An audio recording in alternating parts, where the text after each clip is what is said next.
Crispy crunchy और नहायती शानदार ये रेसिपी आप जो देख रहे हैं ये मैंने बैंगन से तैयार की है।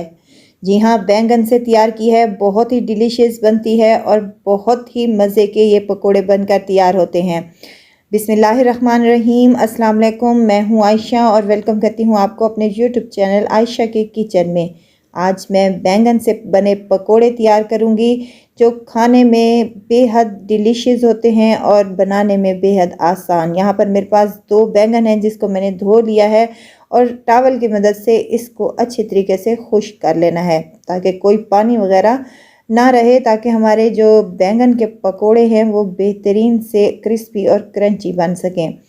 अब इनको दोनों को मैंने खुश्क कर लिया है और इनके जो ऊपर वाला ये ग्रीन वाला पार्ट होता है इसको हमने छुरी की मदद से रिमूव कर देना है। अब इसको दरमियान से हमने काट लेना है और इसके हमने स्टिप्स काटनी है, मोटी वाली सी, बारीक वाली ना काटें ताकि ये जब हम फ्राई करें तो ये खुल ना जाए और ये बिखर ना जाए। हाफ हाफ हमने इनको कर लिया है। अब यहाँ स्टिप्स काटूंगी मैं। ये जो ऊपर वाली इसकी साइड है इसके किनारे को हम छोड़ देंगे और नीचे से छुरी को चलाते हुए हम इसकी स्टिप्स बना लेंगे। अगर आपके बच्चे भी मेरे बच्चों की तरह बैंगन खाना पसंद नहीं करते तो उनको इस तरह से पकोड़े बना कर दें। यकीन करें ये इतने टेस्टी और मज़ेदार होते हैं कि खाने वाला खाता ही रह जाए। नहायत ही क्रिस्पी बनते हैं और बहुत ही डिलीशियस बनकर तैयार होते हैं। तमाम स्टिप्स मैंने इसकी काट ली हैं मोटी मोटी सी। यहाँ आपको नज़र आ रहा होगा कि मैंने इसको किस तरह से स्टिप्स में काट लिया है। अब इन तमाम बैंगन को एक बड़ी डिश में रख कर तमाम को हम यहाँ पर नमक लगा लेंगे। जो भी सब्ज़ी को हम काटते हैं या उसमें नमक लगाते हैं तो वो अपना पानी रिलीज़ करती है। तो यहाँ पर मैंने 2 चम्मच नमक के और 1 चम्मच हल्दी का इसके ऊपर लगा कर रख दिया है 15 से 20 मिनट के बाद। 15 से 20 मिनट के बाद इसने अच्छा खासा पानी रिलीज़ कर लिया है। अब इनको साइड पे से निकाल लेंगे और इनको हम टॉवल की मदद से अच्छे तरीके से खुश्क कर लेंगे ताकि कोई भी हमारा पानी वाला ज़रा इस पर ना आए और नहायत ही क्रिस्पी और क्रंची बने। क्रिस्पी क्रंची ये बैंगन के पकोड़े बनाने के लिए हम बैटर तैयार करेंगे। यहाँ पर मेरे पास 1 कप बेसन है जिसमें मैं शामिल करने लगी हूँ। कुछ मिसाले हैं मेरे पास जिनमें खुश्क धनिया है, लाल मिर्च का पाउडर है, नमक है। नमक हमने वहाँ पर भी इस्तेमाल किया है, आप अपने टेस्ट के मुताबिक कम या ज़्यादा कर सकते हैं। मिसाले डालने के बाद हम इसको थोड़ा थोड़ा पानी करके डालते जाएंगे और इसका स्मूथ सा एक डो तैयार कर लेंगे। डो ना ही ज़्यादा पतला हो और ना ही ज़्यादा गाढ़ा हो, इस हिसाब से हो कि जब हम चम्मच पर लगाएं तो ये उंगली की मदद से अगर हम इसको टच करें तो ये आपस में ना जुड़े। अब यहाँ पर मैंने 2 चम्मच कॉर्नफ्लोर के ले लिए हैं। ये कॉर्नफ्लोर वही है जिससे हम अपना सूप वगैरह गाढ़ा करते हैं और साथ में 1 बड़ा चम्मच यहाँ पर मैंने मैदे का यूज़ किया है।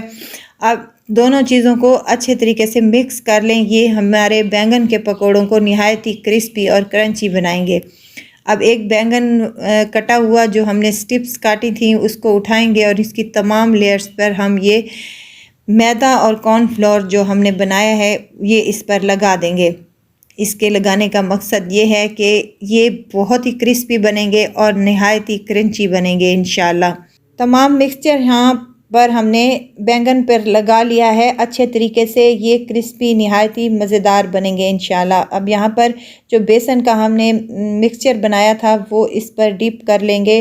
कोई बड़े वाला बर्तन ले लें ताकि अच्छे तरीके से इस पर कोटिंग हो जाए हमारी।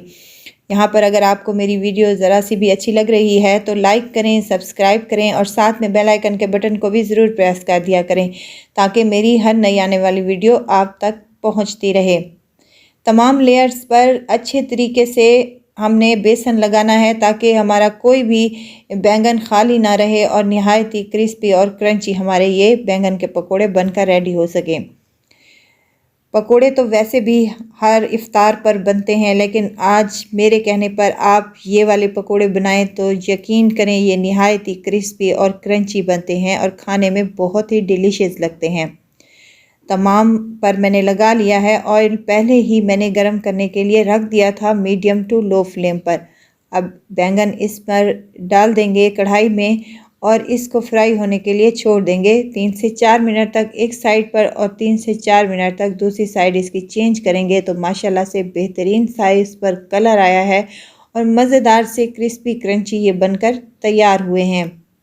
इसी तरह से तमाम मैं अपने बैंगन के पकोड़े तैयार कर लूँगी। बैंगन के ये पकोड़े देखने में जितने खूबसूरत लग रहे हैं खाने में उतने ही डिलीशियस और मज़ेदार हैं। ज़रूर ट्राई कीजिएगा और मुझे दुआओं में ज़रूर याद रखिएगा। खुश रहें, खुशियाँ बाँटें। इजाज़त चाहती हूँ, फिर आऊँगी इंशाल्लाह नई और मज़ेदार सी चटपटी रेसिपी के साथ। आयशा को दीजिए इजाज़त, अपना बहुत सारा ख्याल रखिएगा। अल्लाह हाफ़िज़।